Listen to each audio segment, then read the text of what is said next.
क्या विषय है? आज का जो विषय है वो पिछले दिनों मैंने आसीरों तक रेल लाइन को जो प्रेस कॉन्फ्रेंस की थी उसके जवाब में इस आसीरों तक रेल लाइन का श्रेय जो दीपेंद्र हुड्डा जी लेना चाह रहे थे और दांगी जी ने लेने की प्रेस कॉन्फ्रेंस में आपकी मौजूदगी में कोशिश की, ये वो कागज़ हैं जिनमें कोई तथ्य नहीं है। जो 2011 की दिखा रहे थे दांगी साहब नवंबर की, और वो दिखा रहे थे कि 294-93 करोड़ रुपया मंजूर हुआ केंद्र का। वो बजट में ममता बनर्जी ने मंजूर किया था, लेकिन वो पैसा क्या था वो समझाना चाहता हूँ मैं इलाके के लोगों और प्रदेश के लोगों को। इसमें कंडीशन थी कि पूरे की पूरी ज़मीन हरियाणा सरकार एक्वायर करके देगी, नंबर 1। नंबर 2, जो रेल का खर्चा है वो आधा हरियाणा सरकार देगी। जो 293-94 करोड़ रुपए का प्रावधान केंद्र में ममता बनर्जी जी ने किया था, वो इसलिए प्रावधान था स्टेट का पैसा आएगा तो वो पैसा यूज होगा, पहले स्टेट का हिस्सा आएगा फिर वो पैसा यूज होगा। और हुआ क्या कि 2011 में खुद कह रहे हैं कांग्रेसी कि 2011 में नवंबर की जिक्र करते हैं प्रेस कॉन्फ्रेंस में, 11 के बाद जो है 12 का बजट गया, 13 का बजट गया कांग्रेस के राज में, 14 का बजट गया। 3 बजट ऊपर के उतार दिए। एक फूटी कौड़ी भी बजट में मुख्यमंत्री भूपेंद्र हुड्डा जी उस टाइम के जो थे उन्होंने एक पैसे का भी प्रावधान नहीं किया। और इस प्रदेश के यशस्वी मुख्यमंत्री मनोहर लाल जी ने 2015 में पहला बजट पेश किया और पहले ही बजट में 3290 करोड़ रुपए का हरियाणा के बजट में प्रावधान किया और जमीन एक्वायर हुई। जमीन एक्वायर होने के बाद रेल आई, सिटी बाजी। और ये कुछ एक्वायर का गलत थे, कोर्ट कार्ड के मामले थे। मुहिम से 80 पेंडिंग है, बहुत जल्दी बनने वाली है, लगभग सारा काम तैयार है। तो आज जो है ममता बनर्जी जी 9 से 11-22 मई तक रेल मंत्री थी। उसके बाद टीएमसी के ही दिनेश त्रिवेदी जी जो है मई 2012 तक मंत्री थे और 2012 के बाद मुकुल राय टीएमसी के थे। उसके बाद बंसल जी रेल मंत्री बने और 13 में जुलाई में खड़के जी बने। 14 में जो है हुड्डा साहब और दीपेंद्र जी आपने बिना एक पैसा बजट में दिए, बिना एक पैसा किए, ठीक उसी तरह से लोगों को मूर्ख बनाने का प्रयास किया, संतरों में पत्थर रख के बिना जमीन एक्वायर किए, जिस तरह से आपने जाट आरक्षण दे के जाटों को मूर्ख बनाने का काम किया। आपने झूठ के अलावा इस इलाके को कुछ नहीं दिया, लूट के अलावा इस कांग्रेस ने कुछ नहीं किया। आप जो है एयरपोर्ट की बात करते हो, प्रेस कॉन्फ्रेंस में क्यों नहीं जिक्र किया आपने? कब मंजूर हुआ एयरपोर्ट? एयरपोर्ट की कभी भी कोई सर्वे नहीं हुआ यहाँ मैम का, कभी मंजूर नहीं हुआ। मंजूरी तो दूर की बात है। केवल HSID से ने MIT मैम के जो नक्शे बना रखे थे, केवल नक्शे, वो नक्शे उठा के एज इट इज घूम रहे थे ये कि हमने वहाँ जो है एयरपोर्ट अथॉरिटी को दे दिए, उसका आगे तो कुछ हुआ ही नहीं। और 14 से पहले ही जेवर में एयरपोर्ट कांग्रेस के राज में ही चला गया। इस बात का मोदी जी को ये कहना कि मोदी जी जेवर में क्यों ले गए, मैम क्यों नहीं लाए, इससे बड़ी झूठ और इससे बड़ा जनता के साथ धोखा कोई नहीं हो सकता। नंबर 2। नंबर 3, आपने साई सेंटर की बात की। साई सेंटर यहाँ कभी नहीं आया, साई सेंटर का यहाँ कोई पैसा नहीं आया। साई सेंटर जो है, साई सेंटर का ये जो हॉस्टल बना हुआ है, ये स्पोर्ट्स डिपार्टमेंट का हरियाणा सरकार का पैसा है, इससे साई का कोई लेना देना नहीं। और जो है हॉस्टल बन गया और साई सेंटर आया नहीं। आज इसीलिए वो खंडर बन गया। इसलिए हमने हरियाणा सरकार से मुख्यमंत्री जी से ये निवेदन किया है कि वहाँ सिविल हॉस्पिटल लाया जाए, इस जमीन का उपयोग किया जाए।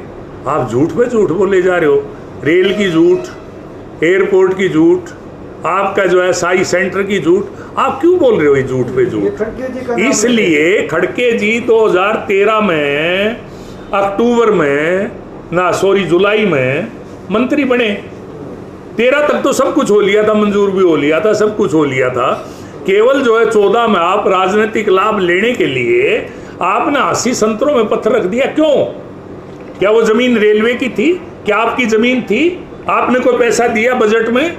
आप केवल जो है एक झूठा प्रचार करने के लिए, एक झूठ फैलाने के लिए, लोगों को धोखा देने के लिए कांग्रेस ने, हुड्डा साहब 10 साल आप रहे हो, मेरे आदरणीय हो, मेरे से उम्र में बड़े हो, मैं आपसे एक सवाल पूछता हूं कि मैम आज जिस तरह से बीजेपी सरकार ने 152D का 10,000 करोड़ से ऊपर का जो एक तोहफा दिया पूरे हरियाणा प्रदेश को और मैम को, आज 2.5 घंटे में चंडीगढ़ कांग्रेस उसका श्रेय ले, इससे बड़ी कोई गलत बात और बेशर्मी की बात कोई नहीं हो सकती। जो हरिद्वार का ये रोड है वो कहाँ तक मतलब ऐसा है, उसके ऊपर जो रिकॉर्ड में ये हो गया कि वो सैद्धांतिक रूप से मंजूर हो गया, उसका भी सर्वे का और जो आगे उसका काम अभी होना है। अब एक हमने शुरुआत की, जैसे 152D की जब मैंने यहाँ घोषणा की थी मुख्यमंत्री जी की हाजिरी में, जब जून में आए थे मैम में, तो उस टाइम लोगों ने मजाक किया था। मैं जो कहता था 2.5 घंटे में चंडीगढ़ और 2.5 घंटे में जयपुर, तो लोग मजाक करते थे। आज मैं 2 घंटे और 20 मिनट में सेक्रेटेरिएट से मैम अपने ऑफिस में पहुंच गया। आज कितना हरियाणा प्रदेश का, जम्मू कश्मीर का, हिमाचल प्रदेश का, पंजाब का कितना पैसा बचा, दिल्ली का पोल्यूशन बचा, देश के व्हीकलों के टायर बचे, कितना बड़ा काम हुआ। 120-22 किलोमीटर का सफ़र कम हुआ। आज कांग्रेस ने 10 साल कुछ नहीं किया और सवाए झूठ, और झूठ तो दांगी साहब जो है बातों में, प्रेस कॉन्फ्रेंस में तो भाईचारे की भी बात करते हैं, रिश्तों की भी बात करते हैं। पिछले दिन एक प्रेस कॉन्फ्रेंस की थी, उसमें कहने लगे कि शमशेर खरकड़ा तो साइकिल में मेरे पीछे पीछे फिरे था। अरे 87 में चौधरी देवीलाल का चुनाव आपने, हम सब ने साइकिल पे चुनाव प्रचार किया था। मैं कोई आपको देवीलाल मान के आपके पीछे थोड़ा घूम रहा था। दूसरा, आप कहते हो शमशेर खरकड़ा को मैंने सरपंच बनवाया। उसी टाइम जब शमशेर खरकड़ा गांव का सरपंच बनया, आपका कैंडिडेट था जीता मदीना से, और आपका जो विरोध में हरज्ञान सरपंच बनया था मदीना में, तो आप सरपंच बनवा नहीं पाए, और शमशेर खरकड़ा पर आपने दावा कर दिया। और खरकड़ा गांव से आपको इतनी नफरत कि शमशेर खरकड़ा शब्द लेते ही आप उछल के पड़े। अरे खरकड़ा से इतनी नफरत क्यों? खरकड़ा गांव ने आपका क्या नुकसान किया? मदीना मेरा गुआंढ है, मैं खरकड़ा जितना प्यार मदीना से करता हूँ, और मैंने विकास के कामों में मदीना को कहीं पीछे नहीं रहने दिया। गांव तो गुआंढ प्यारा हो है। दांगी साहब, आप तो सामाजिकता भी भूल गए, सामाजिक सरोकार भी भूल गए। सामाजिकता में गुआंढ है खरकड़ा आपका। खरकड़े का नाम आपको सम्मान से लेना चाहिए, और खरकड़ा का नाम सुनते ही आप बिदक गए। What do you mean by Kharkara? What do you mean by Kharkara? What is this? Sir Dangi साहब, एक मेरी बात समझ लो कि ये व्यक्ति की कथनी और करनी में दिन रात का फर्क है। इसलिए फर्क है, झूठ झूठ और केवल झूठ, झूठ के अलावा कुछ नहीं। ये दुकान की भी बात आई थी सर, लेवल शमशेर खरकड़ा का लेवल नहीं है, बिल्कुल सही है। शमशेर खरकड़ा का लेवल ले लाने का नहीं था। शमशेर खरकड़ा, केडी सिंह जो टीएमसी के मेंबर पार्लियामेंट थे, वो मेरे दोस्त थे, उनको साथ लेके जिसका रेल लाने का लेवल था ममता बनर्जी का, उससे मैं रेल लेके आया। वो मेरे प्रयास थे, वो श्रेय मुझे चाहिए। वो श्रेय मेरे अलावा ये इलाका क्या कांग्रेस को देगा, जिसने फूटी कोड़ी नहीं दी रेल के नाम पर, केवल धोखा दिया, मैं तारा ताम मेरे, मैं तारा ताम मेरे। और दांगी साहब, आपको 30 है भूपेंद्र हुड्डा से, और हुड्डा साहब बड़े शातिर आदमी हैं। पिछले चुनाव में आपका इलाज कर तो दिया,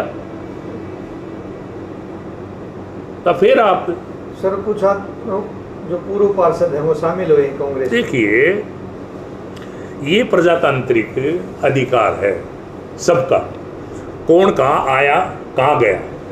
कांग्रेस में थे, हमारे पास आए, सम्मान है, स्वागत है, गए, शुभकामना है। ये आने जाने का सिलसिला, जो भी लोग हैं, ये राजनीति में चलता रहता है। सही आना जाना जनता का है।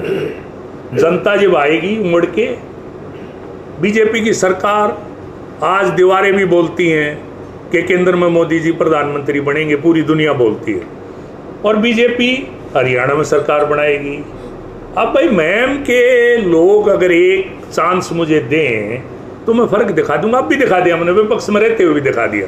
विपक्ष में रहते हुए आसिरों तक रेल लाइन ले आके हमने ये साबित कर दिया कि प्रयास किए जाएं तो प्रयास सफल होते हैं। और हमने कांग्रेस से हमारा सीधा संबंध नहीं था, तो हमने टीएमसी के माध्यम से आसिरों तक रेल लाने का काम किया। उसमें केडी सिंह के विजुअल आपके सामने हैं, उसमें केडी सिंह की प्रेस कॉन्फ्रेंस आपके सामने है। वहाँ ममता बनर्जी का धन्यवाद करने के लिए मैम 24 हटगामा के योद्धा जंतर मंतर पर सैकड़ों गाड़ी लेके गई है। सारे मैम 24 की योद्धा इस बात के चशमदीद हैं, इस बात के गवाह हैं कि रेल हम ले आए। इसलिए मेरा करबद्ध निवेदन है दांगी साहब से और दीपेंद्र जी से, वो झूठा श्रेय ना लें।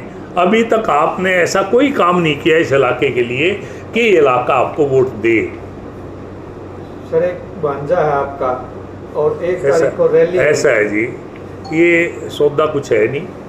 इसकी मेरे आपसे निवेदन ही ये है मेरा, ऐसा है मेरा ये निवेदन है कि जो चीज़ गौण होगी, शून्य जो होगी, उस पर कोई फायदा नहीं चर्चा करने का। सुनने के आगे कितने शून्य लगाओ, और उसके बारे में मैं आपसे विस्तार से पिछली प्रेस कॉन्फ्रेंस में बता चुका हूँ। इसलिए राज को राज रहने दो, और मुझसे कुछ बुलवाओगे तो बहुत बातें बोलने के लिए, कभी फिर मौका होगा तो बोलूँ। चलो विकास की बात करते हैं सर। एक पानी की समस्या है, ये स्वास्थ्य की ऐसा है जी कि आप जो हॉस्पिटल की समस्या है, जो हॉस्पिटल है इसकी जो यहाँ ज़मीन है, ये कह रहे थे दांगी साहब हमने इसको सिविल हॉस्पिटल का दर्जा दे दिया, लेकिन सिविल हॉस्पिटल की जो नॉर्म है वो नॉर्म ही पूरे नहीं हो रहा, ज़मीन ही नहीं है उतनी। यहाँ सिविल हॉस्पिटल बन ही नहीं सकता नॉर्म के हिसाब से। इसलिए हमने प्रस्ताव रखा कि साई जो हॉस्टल था ये स्पोर्ट्स डिपार्टमेंट का, इसमें जाए सिविल हॉस्पिटल। वो मेरे प्रयास हैं, आप सब देखते हो, रोज़ मैं इसके लिए प्रयास करता हूँ। और मैं तब करता हूँ जब मैं कुछ नहीं हूँ, महम का विपक्ष हूँ तो भी करता हूँ। रेल लिया मैं महम का विपक्ष होते हुए, आज ये प्रयास कर रहा हूँ महम का विपक्ष होते हुए। इसके अलावा जो आपने पानी की बात की, वो महम की ये बड़ी पुरानी समस्या है। इसको दांगी साहब भी छोड़ के चले गए, हुड्डा साहब भी छोड़ के चले गए। शमशेर खरकड़ा 10 साल से इसके ऊपर संघर्ष कर रहा है। अभी पिछले दिनों सारे पब्लिक हेल्थ के अधिकारी मुख्यमंत्री जी ने यहाँ मैम भेजे थे रेस्ट हाउस में, वो प्रेस में भी आया था। अभी इन्होंने लगभग 100 करोड़ के दोनों वाटर वर्क्सों के एस्टीमेट बना के भेजे हैं। मुझे उम्मीद है कि बहुत जल्दी ये काम सिरे चढ़ेगा। उसके अलावा चाहे बड़म्बा हो, चाहे खरकड़ा हो, चाहे खरेटी हो, चाहे लाखड़ माजरा हो, चाहे दूसरे गाँव हो, सब गाँव में पब्लिक हेल्थ को लेके वाटर वर्क्स के काम तेज़ी से चल रहे हैं। कई टेंडर हो गए, कई टेंडर होने हैं, कई अमृत 1, कई अमृत 2, ये सब प्रक्रिया जारी है और विकास का पहिया घूम रहा है, तेज़ी से नहीं, लेकिन इतना तेज़ी से घूमता इतना समय नहीं लगता। आपका सवाल सही है। अगर शमशेर का खरकड़ा महम का विपक्ष ना होता और महम का विपक्ष होता तो हमारी स्पीड और तेज़ हो सकती थी। सर कांग्रेस भी और भाजपा भी दोनों रेल के श्रेय लेने में जुटे हुए। देखिए ये जो राजनेता हैं ये तो श्रेय झूठा लेंगे। आप गोयल साहब टीएमसी से लेके, और जो प्रेस कॉन्फ्रेंस थी उसकी केडी सिंह की जो टीएमसी के सांसद हैं, उस प्रेस कॉन्फ्रेंस में आप भी, नरवाल जी, मलिक साहब भी सब चशमदीद हो हैं। आज आपको मैं कुछ रेल का श्रेय कोई झूठा ले तो आपसे छुपा हुआ नहीं है, आप सबको पता है कि इसका श्रेय केवल और केवल मैम 24 हटगामा के योद्धाओं को और शमशेर खरकड़ा को जाता है। कोई दूसरा व्यक्ति अगर इसका श्रेय लेने की कोशिश करता है वो स्वयं राजनीतिक बेईमानी को और कुछ भी नहीं। लेकिन इसके निकलने से किसानों को बड़ी परेशानी हुई। ऐसा